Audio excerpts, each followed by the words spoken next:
Apparently, Total Overdose: A Gunslinger's Tale was a big enough hit that the console title deserves a spin-off on Sony's portable PlayStation.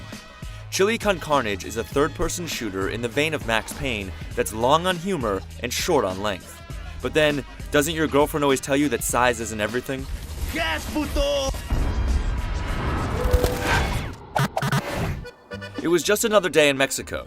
Ramiro Cruz was visiting his father's office, shooting the breeze and discussing how dear old dad was so close to shutting down Mexico's biggest drug cartel for good. That was before the giant combine harvester crashed through the window and chopped up Ram's papa into so many bales of bloody hay. So what's a very angry, newly orphaned young Latino to do?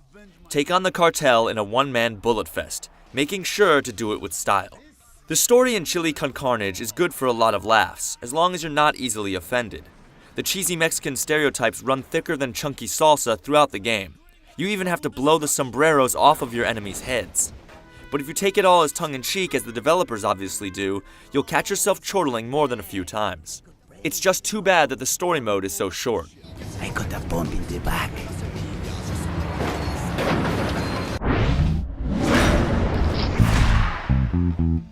Another area where Con Carnage falls somewhat short is in the options screen. Along with the brief story mode, you get El Macho, which is a single-player mode that takes advantage of the game's elaborate combo system.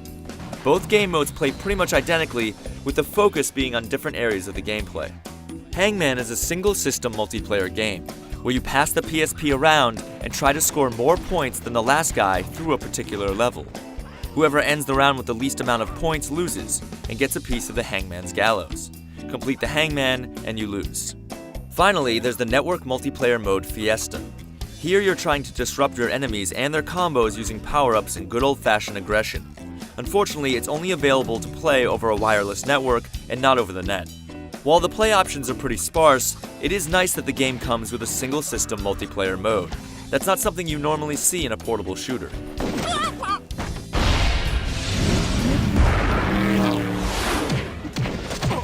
The best way to describe the action in Con Carnage is Max Payne with a combo system.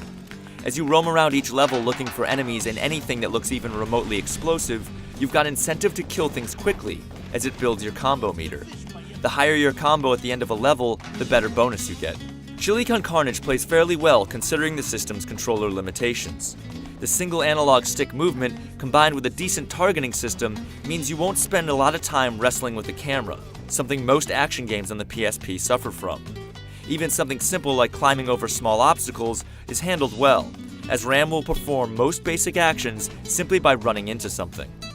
There are some issues though. While fighting with the camera isn't really a problem since it's locked hard behind Ram most times, it tends to swing about wildly during hectic firefights, and it has a bit of trouble in enclosed areas. The other issue is that most levels look pretty much the same from start to finish, so it's a bit easy to get lost. Plus, the action tends to come in spurts, so there's way too much downtime at different points in the campaign. Ultimately, the biggest problem faced by Con Carnage, though, is that it's a very average, by-the-numbers shooter. In spite of it all, Con Carnage is actually a pretty good shooter for the PSP.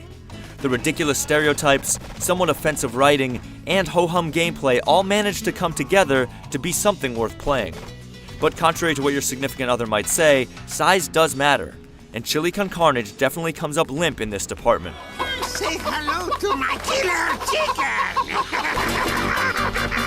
Ay, mama!